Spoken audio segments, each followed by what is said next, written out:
即係我哋作為中坑，我哋應唔應該要與時並進咧？小朋友啊，都用六係咁喎，但係我哋有陣時唔敢用喎，人哋話妖佢咁老。係咯，好都寫。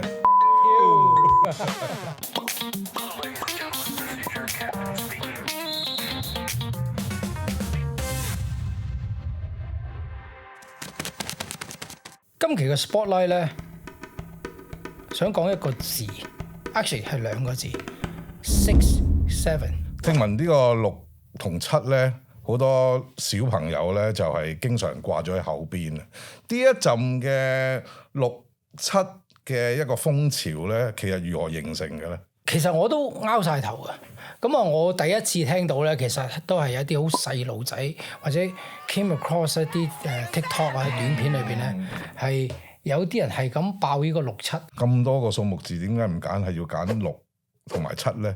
即係喺我哋香港生活成長嗰啲啦，咁啱喎，撞正咗。如果我哋黐住嚟講或者歪少少咧，就變成一個好粗俗嘅用語嚟嘅。所以咧，我哋講嗰陣時小心啲。係一定係6同7。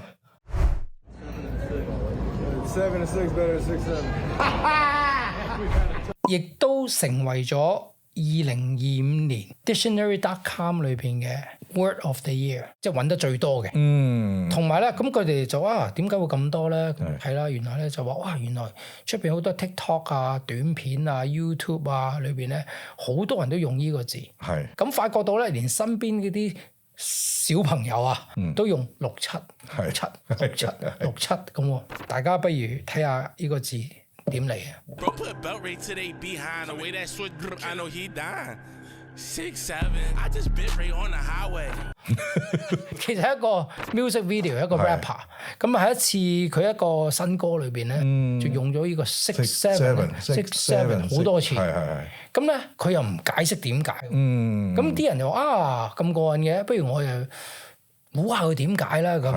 咁有人又估咯喎，就話其實咧喺 Chicago 67街咧係比較多好多嗰啲 rapper freestyle 啊嗰啲人出現，即係 battle 咯喎，即係67街。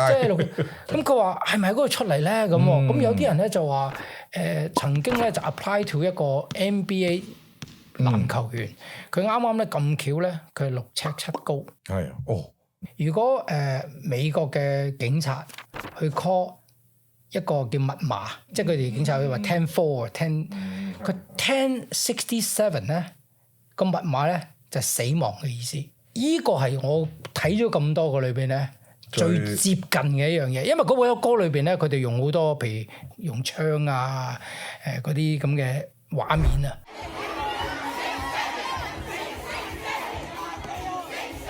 其實年度字香港都有嘅，嗰個年度字嘅出現咧係代表到嗰笪地方啱啱過去嘅一年係發生咗啲乜嘢事，同埋可能係需要啲乜嘢要注意嘅嘢。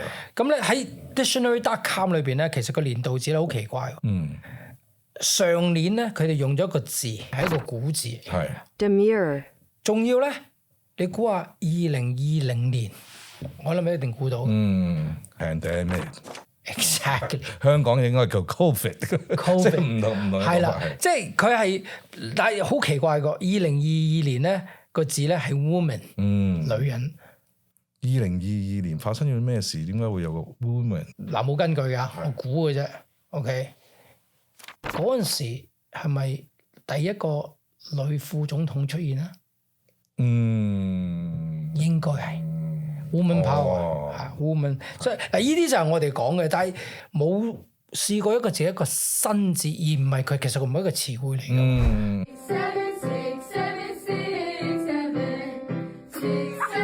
即係反而咧，我覺得咧要留意下咧，就係咧啲小朋友啊，即係點解會咁容易將呢兩個數目字經常掛喺口邊入晒心，跟住又我哋大人有咁多人 search 咧。其實而家喺一啲音樂嘅創作上面咧，我哋叫做洗腦歌，或者係有一啲嗰啲 rhythm 個 design 係即係其實有好多心理學家都有講過，喺某啲音樂嘅組合上邊咧，係令到大家聽完之後咧有一種入咗腦，莫名其妙好記得嘅。即係過往，但係又冇意思嘅，冇意思嘅。即係譬如你韓國好多創作都係，點解會 hit 到呢首歌咧？其實佢將一組嘅音符加一組嘅字，不停唱3次。你講到呢度好好，知唔知首歌個名叫咩名啊？叫咩？叫嘟嘟 ，DOOT，嘟嘟。咁但係首歌裏邊咧，亦都唔知點解佢叫嘟嘟嘅喎。係，但係呢個潮語好似喺校園嗰度咧，係令到好多老師啊都拗晒頭。Class, can you please open up your math books to page 67? Did you just say 同埋咧變咗一個好，而家點解會social media 即係新媒體裏邊會浪起咗呢個字咧？有個細路仔有一次喺個籃球比賽裏邊咧 6'7" 嘅喎，咁呢個咁嘅短片咧又爆咗，除咗嗰個 music video 之外咧，係第一個高潮咧就係依個咁嘅短片，而每一個人見到67呢兩個字嗰陣時咧，就唔知點解特別興奮，有個共鳴啦，哈哈咁，跟住就傳啊、like 啊、share 咁，所以就依67呢個字就爆咗。其實呢兩個數目字啦，即係作為我同阿 Danny 咁聽完之後啦，咁我就接觸咧就係一啲喺教英文嘅頻道啊，即係尤其係有講廣東話嘅，咁啊都有研究下究竟即係6同埋7究竟即係如何帶動喺美國點解會出現呢個風潮咧？其實啲補習老師都解唔到，但係佢哋有個説法就係咧，其實佢就係靠6同埋7呢一個話題咧，係令到啲小朋友咧對英文係有興趣。嗱，我有啲數字就係話，佢話超過200萬嘅 TikTok 啊，用 hashtag 67喺一個短期內嚇，特別佢哋喺9月10月啲細路仔翻學之後咧，無端端咧。個學生咧都係講呢樣嘢，咁仲過癮咧就係咩咧？就係話當有人講6嗰陣時咧，佢哋唔知點解大家好自然咧就講個7。曾經有一個先生咧喺個 video 裏邊咧就話 You're idiots. 6'7",咁咧依一個 video 咧跳咗250萬個 view，亦都係短期內嘅啫。嗱，我講呢啲係全部都依年發生㗎，所以咧就變咗係而家變咗就係呢個字咧，亦都係唔單止大人拗頭，專家拗頭，先生拗頭，個個都係拗緊頭。成為咗一個話題，呢個話題究竟會唔會喺今年嘅年度再出現一個高峰咧？就係可能係第二個 number。係咁，即係當然啦。我哋喺美國今次呢一個6、7呢一個嘅潮語出現咗啦。咁但係會唔會下次係4、5咧？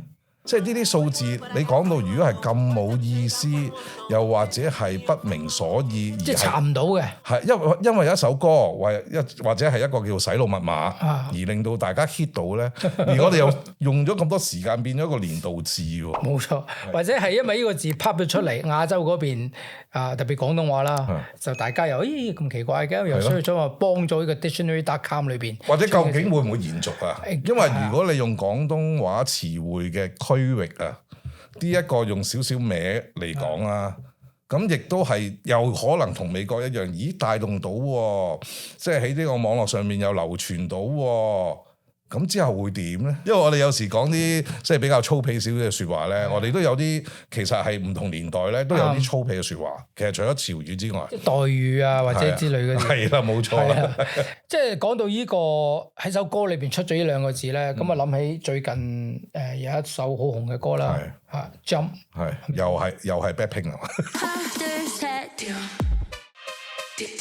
呢首歌係曾經亦都係某一個近音字咧，令到廣東話香港啊或者廣東話一帶咧，就將呢個字咧扯咗出嚟。1、2、3，即係 1、2、3。韓文 jump 係，英文係 jump 係啦。咁韓文咧就係係跳。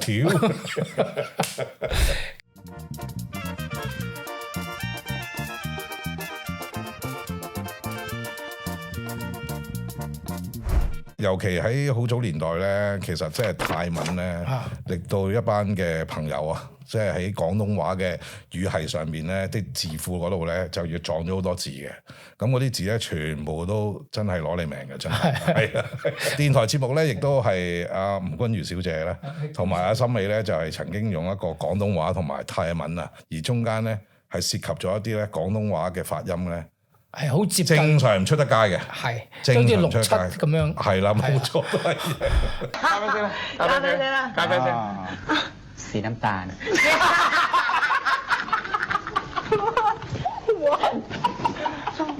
即係大家有時好多啲所謂嘅潮語，我哋講話你 get 唔 get 到㗎？你知唔知講緊啲咩啊？亦都係代表咗咧個年齡層嘅分配啊。有啲朋友講：喂嚇，你呢句聽唔明咩？咁樣。